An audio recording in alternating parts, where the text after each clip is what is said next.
Day 53 of pumpkin spice. They're trying to take it away from me. They told me that the pumpkin spice latte was out of season, wasn't available anymore. But I made them go in the back and get that jug of flavored corn syrup. Not going to stand for it. I don't understand why just because of some religious holiday, we all need to convert to peppermint mocha. I'm not going to let it happen. It's still pumpkin spice season. Thanksgiving, pumpkin pie, the whole deal. I'm going to do my best moving forward to incorporate pumpkin into all the foods that I eat. In fact, right now pumpkins are on deep discount at all the grocery stores, so I think I might pick up one, and I'm going to bake my very first actual pumpkin. I bet it'll be delicious. Now, I know all 157 of you would love to see an entire video of me talking about the pumpkin situation, but we got to get back to this build. In my previous video, we ended with me applying that orange color coat. Now, in this video, we're going to get to some more finishing, and I'm going to tackle some issues that arise during this build. Also, we're going to get into the parts assembly, as I promised before, and I found a part that I can't believe actually exists, and I'm going to incorporate into this build. That's really exciting. So grab your Trader Joe's pumpkin spice flavoring and shake it onto whatever you have in your hand, and let's get back to this build. Back at it again. So I'm mixing up some sanding sealer right now because I'm going to put a coat on all 3 of the necks for the projects I'm doing. And I wasn't going to do this because there is a sanding sealer, a real light sanding sealer that they put on at the factory. It's an extra option for 20 bucks a neck, but it voids the warranty if you don't do it. So makes life easier, and it gives me a warranty on the necks. But after spraying that orange on the face of the headstock, it looks like, oh yeah, it's a really light sealer. I can see the grain poking through. Doesn't look bad. I'm cool with it. So what I'm gonna do is, it's got that one like sealer coat, but I'm gonna spray everything except the fingerboard surface, including the orange Jazzmaster neck. I'm gonna lock in the color, and then it'll just be clear coats from then on out, and we'll be good. I'm gonna do the 3-to-1. So 1 part sanding sealer and 3 parts thinner. They say 3 to 4 parts thinner on this. 4 parts a little too thin for my taste. I'm spraying through a 1.3 needle. I kind of have the setup I like. Word of caution, just so you know, I opened this up and I was wearing my nice glasses. I forgot to put on my crap glasses. And the lip had some dried stuff, and when the air released, it spit in my face. So I wasn't wearing any protection, and it got over kind of on my new glasses, so I kind of forget, oh yeah, that stuff can happen. So make sure you're wearing protection, but also got to remind myself to not have my nice glasses on, but also to take precautions so things don't spit in your mouth, spit on your face, get on your skin. And it was just kind of a reminder of like, oh yeah, I kind of forgot about that sometimes happens. So I had to go and scrub my face off, wash my glasses, put my crappy glasses on. Just a word of caution. Probably what I'll do is we got to be very, very careful on the necks. The necks have a propensity to run. I like that word, propensity. So we don't want to go, we have to do super light passes. We don't have large flat surfaces like we do on the body. So I want to make sure that we do, in fact, run real quick light passes, very, very light mistings, and then probably do a pass, let it sit, oh God, and then do another pass, let it sit for, you know, an hour or so, and then do 2 more passes. So they'll be very, very, very thin, but just to make sure we have that maple penetrated and we got a nice even surface on everything. Got everything kind of masked up, gonna get the stuff started. Gonna bring this out because we don't need this right now. There's a bee on it.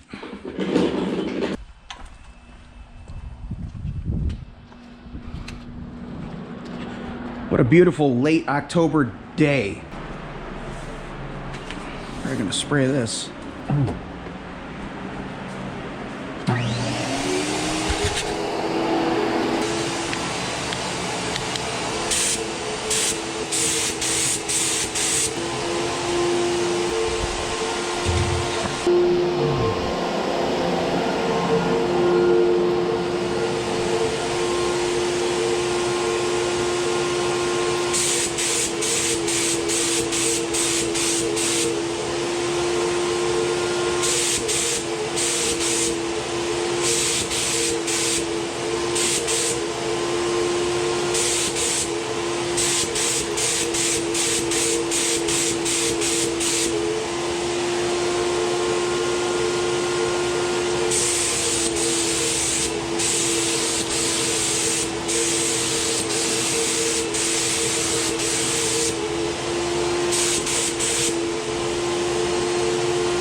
got the runs.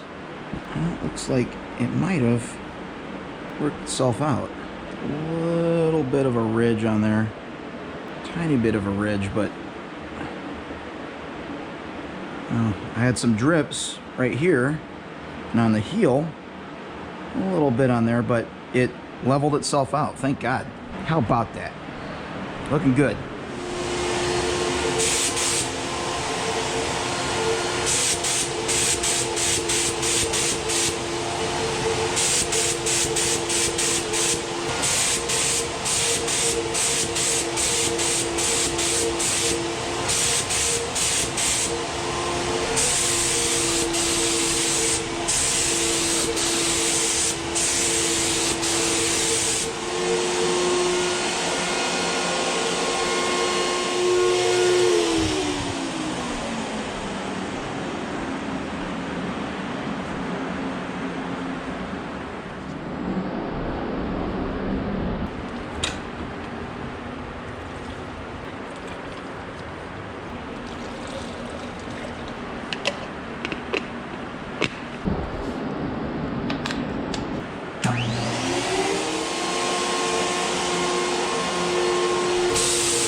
Oh, the gift that keeps on giving.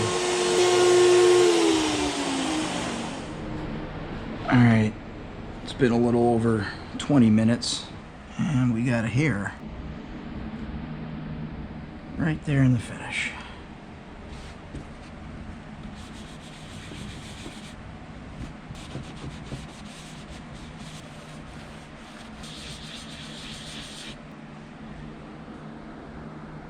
It's buried down there pretty good.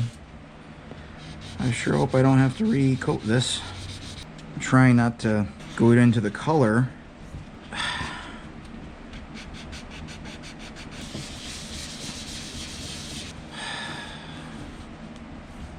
Almost gone. Basically sanding it away. Okay, I think I got it. Crisis averted. Can't even tell it's there. Here's another one. There's a little one.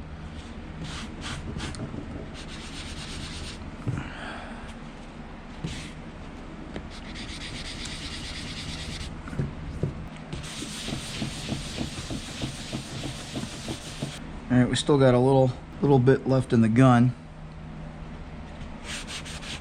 All right, we're gonna spray one little extra insurance coat. It kind of broke through there. We have enough. I think we got enough in the gun to do that.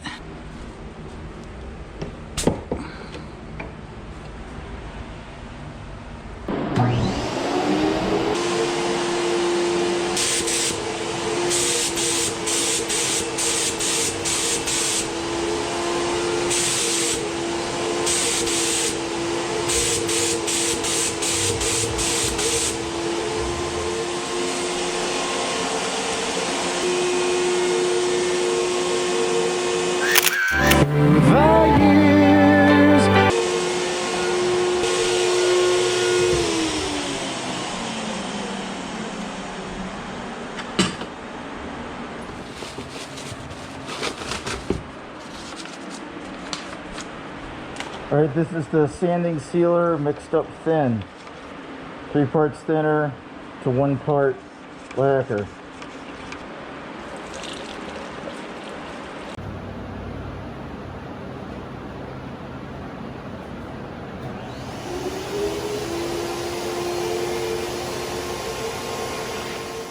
So at this point, I want to help myself out a little bit and explain a little bit more about the finishing process. The very first thing you're going to see me do is I'm going to run a tack cloth over the whole surface This is a slightly sticky cloth that'll pick up any dust, dirt, debris that might be on the surface before it gets trapped in the clear lacquer coats. Now that we have the Capri Orange color base coat applied, we want to protect that color as quickly as possible. I'm going to actually go back to sanding sealer to do that. Now at this point it would be perfectly normal to just switch to regular clear lacquer. However, I like using the sanding sealer because I want to make sure that that surface is as level as possible. Keep in mind, I'm about to apply 8 to 12 coats of clear lacquer. And clear lacquer is actually much harder to sand than your sanding sealer. Now, as the name suggests, sanding sealer has a sterate added to it that makes it much easier to sand. I like working with sanding sealer because it dries very quickly in between coats.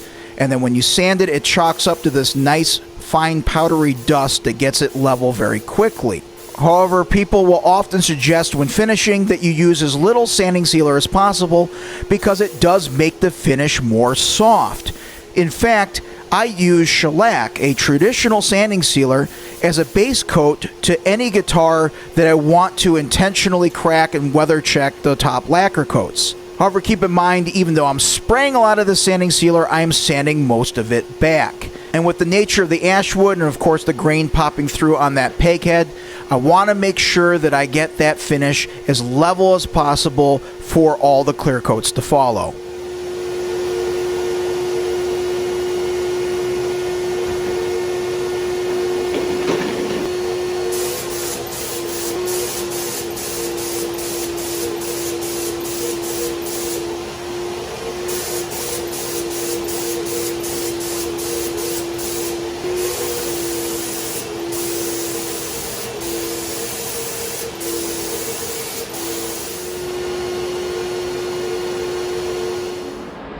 Okay, so this is the slightly thicker, if you can understand me. This is the 2 to 1. 2 parts thinner, 1 part sanding sealer, 24 ounces. So 8 ounces sanding sealer, 12 ounces thinner.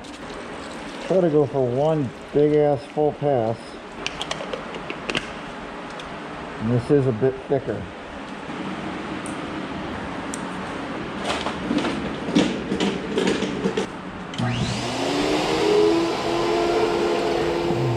I'm about to spray another insurance coat of sanding sealer, and you can see the humidity is beginning to rise.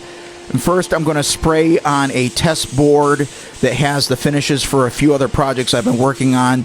You might notice there's a little bit of cloudiness, some haziness in those test boards.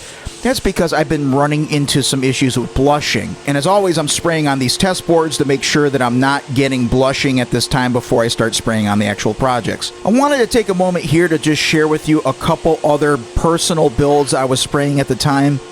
All these spray sessions that you're watching were recorded in October of 2024. And this other build here is a Jaguar style. And I just sprayed a aluminum silver flake on it. And I'm locking in that metallic flake with the sanding sealer. And this will eventually be finished in a finish that I'm calling metallic dragon burst. So this silver flake is going to get a yellow amber toner. And then I'm going to spray an outer band of black and then an inner band of green.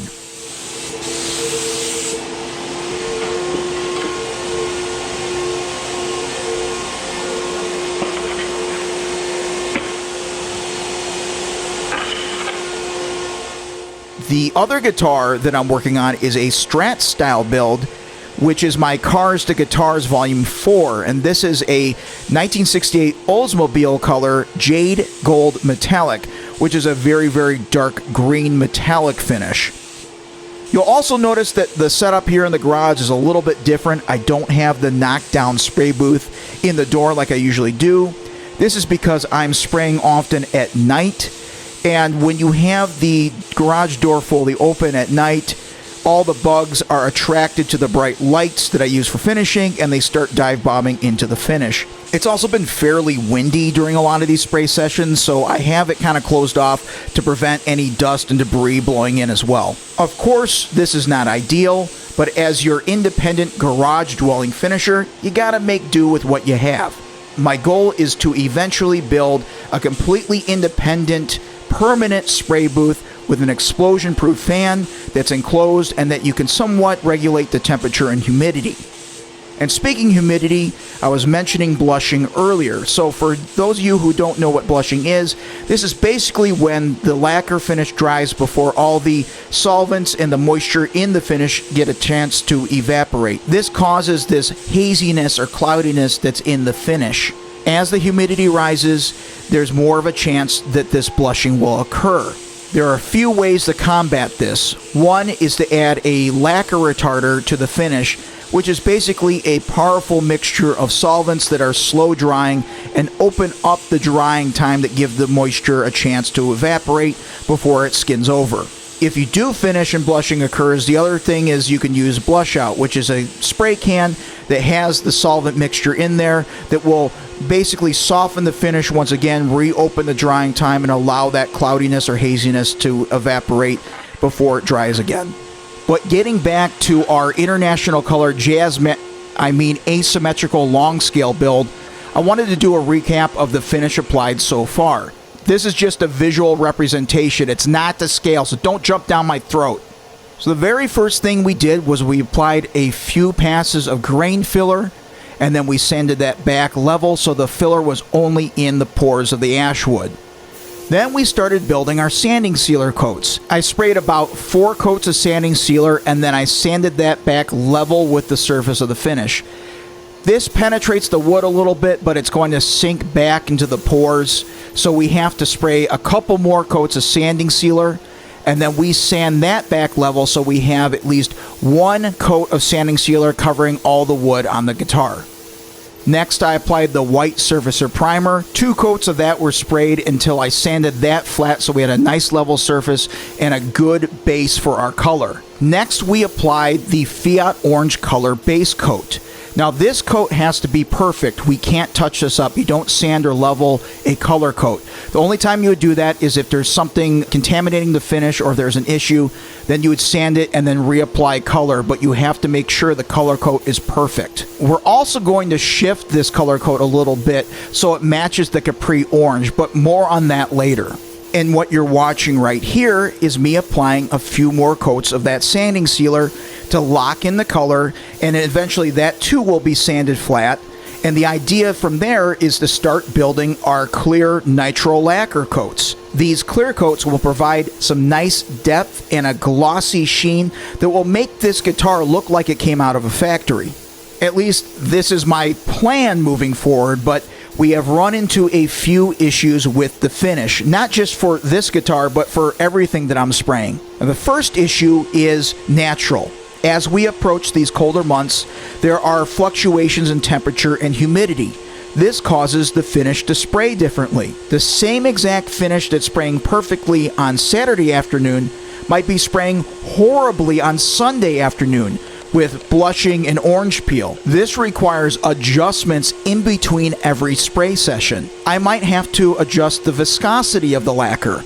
I might have to thin it a bit more or less, change my needle tip and nozzle size, even heat up the lacquer in a hot water bath or heat up the actual piece itself. While I am applying these coats, they are very inconsistent, so there's constant adjustments to avoid all these issues. Now, the other major issue is kind of out of my control. It's man-made, and this is an issue with the finish itself. Let's take a look at all the finish products that I'm using in this finish system. These are all products from the same manufacturer. The very first one is your water white sanding sealer, which you're very familiar with now. Then your white surfacer primer. Then your clear tint base. This is basically a clear lacquer that's formulated to accept pigments and other additives to make colors. Then your white tint base, which is the same thing. It's a white lacquer, but we're not using this on this guitar. Then the last one is your high solids clear lacquer. This is by far the most important component of this whole finishing system. In fact, a lot of guitar finishers will only use a clear lacquer. It can replace all of the other parts of this finishing system. You can use standard lacquer as your sealer. You can add colors and pigments to it, make it a primer, make it a color base, and of course, then add your clear coats on top of it. However, it's the clear lacquer product that I have been experiencing issues with. Now, on some earlier builds, I had a problem with the lacquer staying very, very soft. No matter how I sprayed it, even when I was spraying it to the manufacturer's recommendations, it would always stay soft for a very, very long time. In fact, it ruined one project and I had to completely refinish the guitar. I basically chalked this up to my finishing inexperience. I figured that possibly I wasn't applying the finish correctly, and there was always a chance that I got one bad fluke gallon of lacquer. Now, this brand of lacquer actually came highly recommended to me from someone who makes a living doing guitar finishes. So I figured this must be a me problem and not a them problem. Now, as you're watching me spray these coats of sanding sealer on the screen right now, just a few days earlier, I had been working on a refinish project for a client of mine. This is a refinish of a fairly inexpensive Squire offset Telecaster. The client was born on Halloween, and he wanted sort of a Halloween-themed, quote, monster caster. So I had some of these custom colors mixed up, and I applied some custom pinstriping to the guitar. He wanted this guitar delivered by his birthday. I sprayed the last clear coat back in September, and I let him know that that would not be an issue. The guitar would be finished on time. So this guitar had been sitting for about a month. Now, the manufacturer says you can wet sand and buff out this finish within a week. However, with nitro lacquer, I've always found it's best to wait as long as possible for the lacquer to gas off and harden before you buff it out. So as you watch me attempt to buff out this customer's guitar, I want you to take note at how calmly and maturely I react to the fact that there is a problem with this brand of clear coat and I won't be able to deliver the product on time. It looks like shit.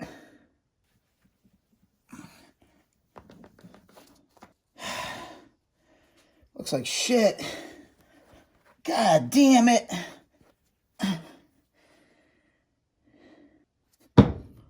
Looks like fucking shit.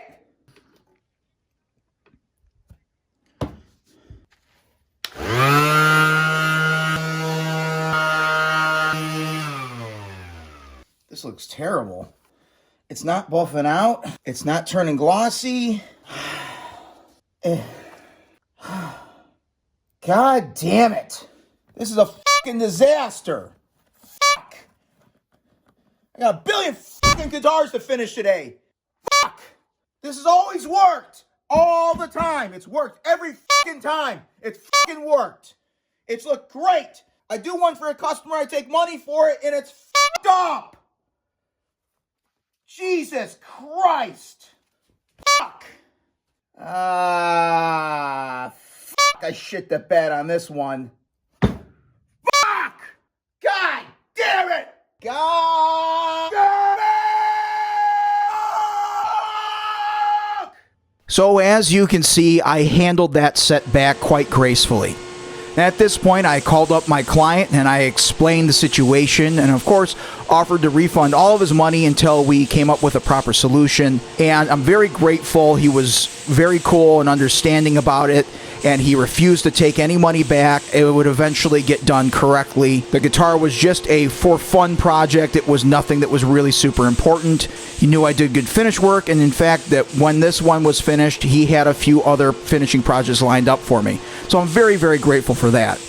Though compounded on top of this is the guitar store owner that referred this client to me also gave me a bass body to refinish, and I used the same clear coat, and that body did come out a bit nicer, but it had some issues as well. So I had to call him up and explain the situation, and luckily he too, having worked with Lacquer for about 50 years or so, knew how difficult sometimes it was to work with and how the product changed throughout all the years, and it was very unpredictable. So he too was very understanding at the situation. Of course, I told both of them satisfaction guaranteed, their money back, or I would make sure that it was done right. But you can kind of see my frustration here at this setback, because not only did I have 2 paying clients that had their guitars screwed up, I had 3 personal builds with a considerable amount of time and money invested into them. And with the inclement weather approaching that would really limit my spraying capabilities, on top of the fact that I had several $100s invested in multiple gallons of presumably defective lacquer, it looked like these guitars weren't going to be finished until sometime next year. Now, lucky for you, I shot all this footage a year ago, so you're not going to have to wait that long. So now I'm applying a bit more sanding sealer than I would at this stage, about 4 coats, because I want to make sure they have a good coverage for when they sit over the winter. Well, it looks like old Bellezza Guitars has got himself in quite the predicament here. Not sure why I'm referring to myself in the third person. But I got a ton of guitar projects, a lot of bad lacquer, and not enough time to finish them in. Oh, by the way, don't mind me. I'm just making myself up a pumpkin pie protein smoothie, trying to lose some weight and gain some muscle tone, you know. Well, I do feel a little bit justified because I ended up calling my paint rep, and he said that that brand was actually suspending all their production of nitrocellulose lacquer. So maybe I should look in a possible recall. But in the meantime, I'm going to have to just sit tight and look at a new brand of lacquer to complete all these projects.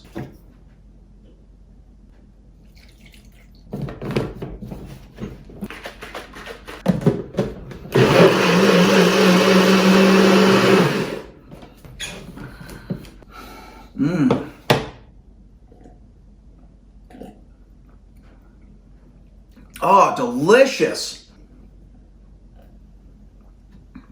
So let's take a break from all of this finishing and look again at all the parts that I've been assembling for this guitar, including the budget that's gotten quite out of hand. That actually tastes surprisingly delicious. If you saw the first part of this video, I began a running total of the cost for all the parts in this build. Now to recap, the first order was in the Warmouth. That was for the Jazzmaster body with the pickguard. After tax and shipping, the total of that order was $367.50. My next order was in the Musicraft for the custom neck, and that total order came to $532.66. Quite a pricey neck indeed. So the project total so far is $900. That's just for the neck and the body and the pickguard. So let's check on Fender's website to see how many Jazzmasters I could have purchased at that same cost. So instead of wasting $900 on a dumb parts caster, I could buy a Player 2 Jazzmaster. Yeah, it's missing the rhythm circuit, but the Sunburst has got the black pickguard, kind of a 70s vibe, but it's got a bunch of cool colors to it. Or heck, for $450, I could buy 2 of these Squier Classic Vibes 60s Jazzmasters. $900, I could buy a J Mascis in one of these Affinity series. I could buy a contemporary active Jazzmaster, a Paranormal 12-string. I have all sorts of options that I could buy. Heck, I could go on the used market and try to find one of these Squier 40th Anniversary Gold Edition Jazzmasters. It's got the blocked and bound neck like the 70s. The specs overall aren't right, and the blocks aren't the right size, and the headstock's not the right shape. But man, wouldn't this be a lot cooler than building some stupid Capri Orange Jazzmaster? But next up are my parts orders, and this is where things get pricey because there are a ton of parts on a Jazzmaster. And keep in mind, I'm buying for several builds, so you're going to see parts for other builds in this mix. But most of these are genuine Fender parts. First is the Fender 70s style F-stamp tuners. Those are $44.93 a piece. Made in Korea, where all the good guitars are made. Next are genuine Fender strap buttons at $10.68 for the pair. Then the vintage string tree assembly, $12.84. These come with the nylon and metal spacers. Then the Jazzmaster trem arm. This is just for the arm, no tip, $17.43 a piece. Then the chrome cover, which is basically going to be for posterity. It's the ashtray cover, $18 for that. Pickguard screws, a dozen, $10.68. We need 13 screws for the pickguard. The Strat knobs, $9.62. We're just going to use the volume and tone off of that. F-stamp neck plate assembly with the 4 screws. It's $13.15. And then the actual vibrato tailpiece. This is just for the vibrato with the 6 mounting screws, $79.14, and this is the American Vintage version. And then the American Vintage bridge assembly at $69.54 a piece. The total so far for all these genuine Fender replacement parts comes to $286.19. But then I had an additional order for a few other parts. This included a genuine Fender aluminum Jazzmaster pickguard shield for $23.74, then a pair of all-parts white Jazzmaster pickup covers for $17.07, and then some Fender Jaguar Jazzmaster pickup mounting screws, a dozen for $11.95. That brings the running total for all of my parts now to $338.95. But this is where things get interesting. As far as pickups went, I didn't know where to go because there were so many options out there. But I figured I'd give a shot on the used market to see if there was any period accurate pickups available. And then on Reverb, I did come across this single 1979 Jazzmaster pickup. There wasn't much of a description. It was just said it had a 79 date stamp, original wires, and it did have a reading. Now, it looked pretty crusty. It did have some solder blobs on it, had been in and out of a guitar a few times, but it looked legit. They originally wanted $170.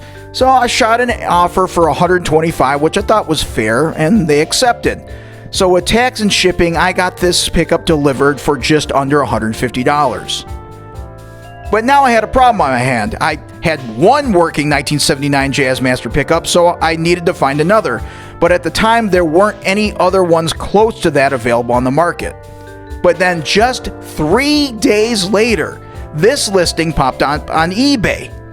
Two 1980, 1981 original Fender Jazzmaster pickups, one good, one dead. I thought, well, this can't be accurate, could it? I've never seen an 80s dated Jazzmaster pickup. I know the 79s existed, but the model was discontinued by then. How could this even exist? But looking over the listing, everything seemed legit. Now, originally he wanted like $250, $300 for this pair, but I figured, I just got a working one delivered for $150, so I ended up shooting him an offer for $200, thinking $150 for the working one, $51 for the dead one, in case I wanted to get it rewound. I thought that was a fair offer, and so did he. He accepted, and I had the pair of pickups delivered for $230. Now, after I purchased them, I contacted him just to say, how did he get these pickups? And he explained that in the early 90s, he had purchased a 60s Jazzmaster, and it had already been routed out for humbuckers. But in the case were these pair of pickups. He said that the 60s Jazzmaster is long gone, but he ended up keeping this pair of pickups. They've been kicking around his parts drawer for decades until you know who got them. You know how the old saying goes, one man's junk is another man's extremely rare Jazzmaster pickups. I mean, 1981, these things are made of pure unobtainium. I have to admit, I was a little hot to trot to get these pickups, but they were too perfect. I mean, I don't think I'll ever find another pair of these again. I don't know if even another pair exists, but it was perfect. A real original pair of 1981 Jazzmaster pickups for my fictional 81 build. So one of these pickups did have a reading, but the other was dead, just as advertised in the listing, and the 79 did have a reading. So at least for now, I had a period accurate mismatch pair for the guitar, but I was going to look at having that dead one rewound. Let's take a look at how we date these pickups. Now, generally speaking, pickups from the late 70s will always feature a 6-digit stamp on the underside of the pickup. The first pair of digits represents the operator or pickup winder at Fender. The second pair is the week of manufacturer for that year, and the last two are the year itself. Now, there are cases where the first two pairs are switched, where the first pair is the week of manufacturer and the second pair is the operator. And yes, there's all sorts of exceptions. I've seen 5-digit numbers, I've seen the year first, and there's periods of time where for a few weeks they jumble the numbers and then inexplicably go back to the original combination. But if we use the general rule of thumb, we can take a look at these pickups and date them. This first pickup, the first two are a little bit smudged. It's either 6 or 16, followed by a 35 and then a 79. So this is the 6th or 16th pickup winder in the 35th week of the year in 1979. So this pickup was wound in late August, early September of 1979. But this is what makes the 81 pair so cool. Both of these have a matched date stamp of 08, 06, 1981. So even if those two first pairs are flipped, this puts the manufacturing date of this set of pickups at February of 1981. Now I'll have to do a little snooping to see if maybe this code is jumbled. Maybe they're a 71 pair, but I think it's an 81 because look at here. I just happen to have a Fender dealer's parts price list from February of 1981. If we look at the bottom of page 44 and top of 45, we can see both the lead and rhythm Jazzmaster pickups listed individually for $36 a piece. Now, adjusting for inflation from February 81, keep in mind this is the end of the Jimmy Carter years with some massive inflation, that translates to approximately $133 each in today's money, or $266 for the pair. Factor in a decent discount for a good customer, and it puts it in line with a lot of the pricing for pickups that you would find today. But these pickups don't mean a hill of beans without another crucial part, and that's the electronics. Now, I actually cheated here. I went onto the reverbs and I found this company, Hoagland Custom, that specializes in pre-wired harnesses. And after my nightmare of the shell pink Jaguar build, I figured with all the parts cost and my quote-unquote bench time, at $176 delivered, I figured it was about a wash. Plus, I didn't want to get to the final build stage and then find out that I had to wait another 3 weeks because I couldn't figure out the wiring, or I had to order the correct mounting screw for a DP-DT switch. So if we add the cost of the wiring harness to our previous parts total, that brings us up to $515.50. But then if we add the cost of the 79 pickup and the pair of 81 pickups, that brings all of our parts total to $893.73. And then if we add in the cost of the neck and the body, our overall grand total for this project so far is, oh my, so I've already spent just under $1,800 on this project so far. Well, at that price, I could go buy myself a brand new American Professional Classic Jazzmaster and have money left over for a guitar strap and some picks. Or I can go buy one of these Troy Van Leeuwens. And keep in mind, I still have to buy a case for this build.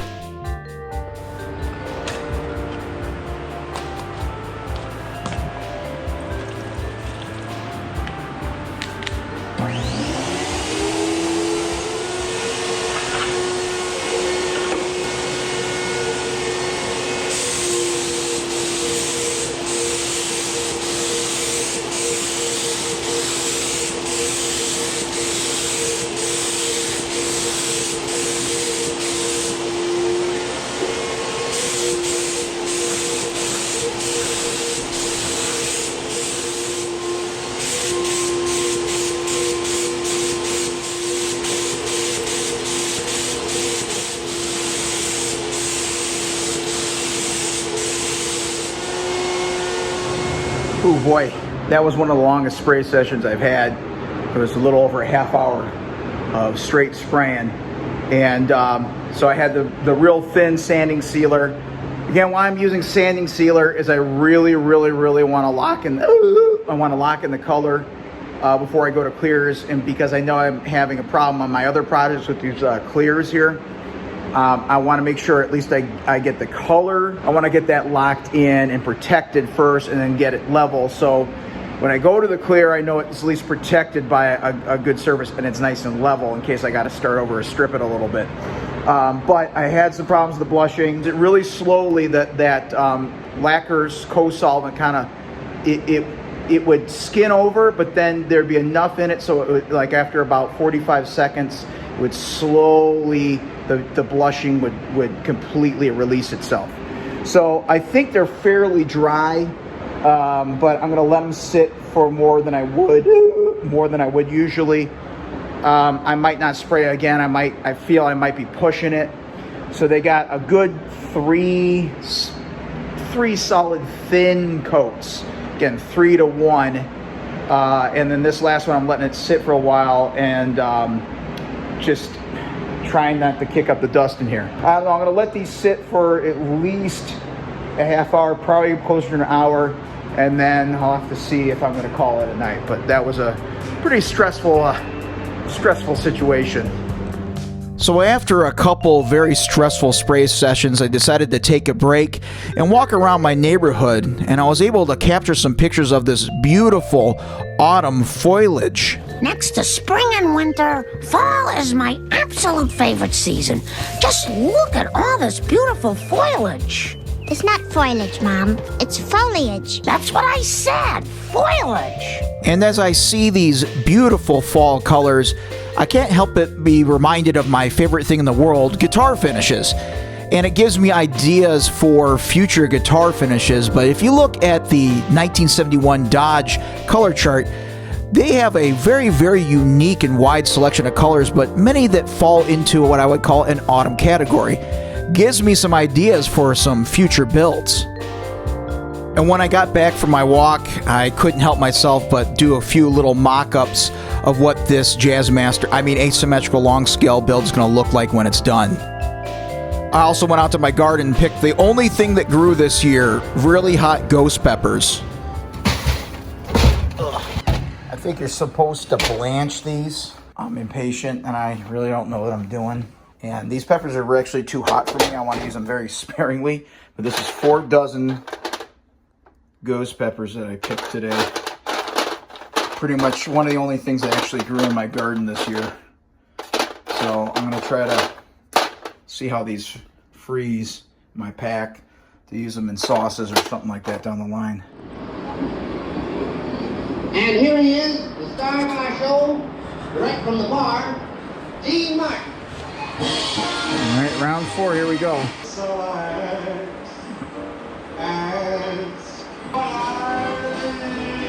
About 9 months ago, the day that Frank and I, we were swapping our ladies in my house.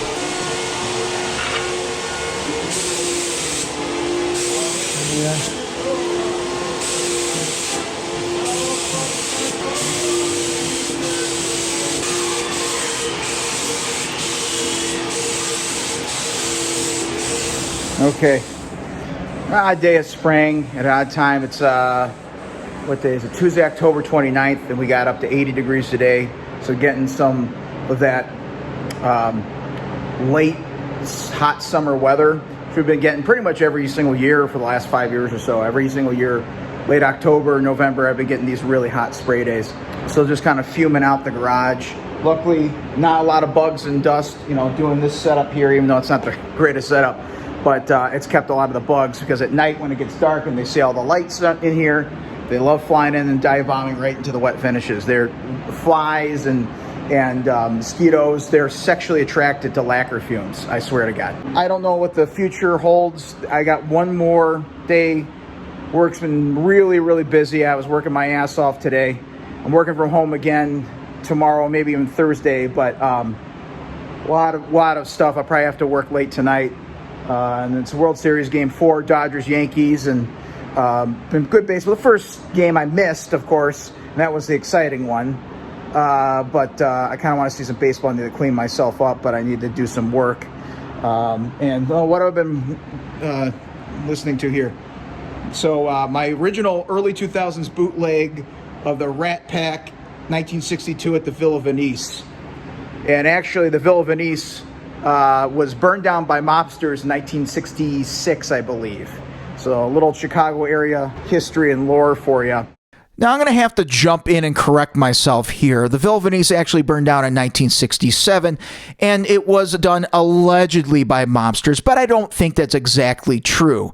Now, the Villa Venice was an upscale dinner club in the suburbs of Chicago, and at the time, it was owned by a local businessman named Sam Giancana. Now, he owned a few liquor stores and was also involved in the gaming industry. And this was before it was even legal in the state of Illinois, or for you people out of state Illinois. Now, if you visit our state, gambling is legal pretty much everywhere. Every single bar, gas station, convenience store has gambling. So you could really say that he was a trailblazer, a pioneer, a hero for the gaming industry in our state. Now, Sam Giancana was good friends with Frank Sinatra, and he felt that his nightclub needed a little bit of a boost, so he asked Frank to bring the Rat Pack and do a week-long engagement for free, of which, of course, Frank obliged, because that's what friends do. Now, as far as the fire goes, that was obviously a grease fire. Grease fires in kitchens were very common in the period, and you have to have special materials to combat those fires. You can't just put them out with water. So they're very, very common, and now we're much better at combating this, and this is obviously why that establishment burned down. Yeah, so I was spinning Dino, Sammy, and Frank while I was spraying that last one. So gonna kind of just clean up tonight, let these sit. The orange is the neck and the body. All it needs is just a shit ton of clear coats. It's still very hot tonight. It's gonna be hot tomorrow. It's supposed to get to 78 tomorrow. But then after that, temperature starts to dip and it's getting down to the 60s and 50s and then frost at night. So this is not really interesting. This is more for me to just kind of document what the hell's going on here in my garage. So I'm gonna clean up and take a quick shower and maybe watch some baseball and eat a kale salad. Eat a kale salad with a smoothie, a kale protein smoothie for dessert.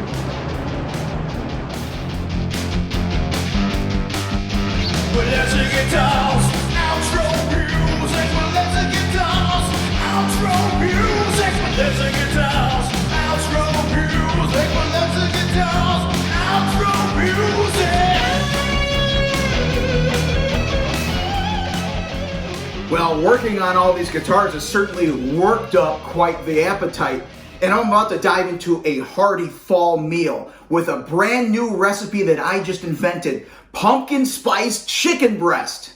I took a whole Cornish game hen with stuffing and slow smoked it on my grill for over 3 hours. And while that was cooking, I whipped up a top secret batch of my new pumpkin spice glaze.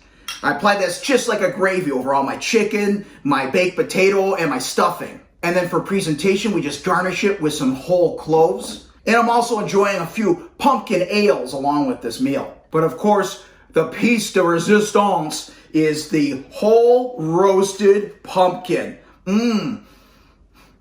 Smells kind of gamey. Unfortunately, they're all out of seedless. So thank you so much for sticking with me throughout this build. In the next part, it's going to be the last video, I promise. We're going to get to tackling the issue with the finish and the final assembly. Also, I have a friend come over and helps me construct a special hot box to help keep my projects warm in the colder months so I can spray out of season. And do you remember at the very end of the last video where I showed off that Norman's Rare Guitars Guitar of the Day with that Jazzmaster in the molded case with the burgundy plush lining? I may, just may, have found that case. I did. I found that case. I bought it. That'll be in the next video. But here's really what I've been waiting for. My very, very first roasted pumpkin. All right, here it goes.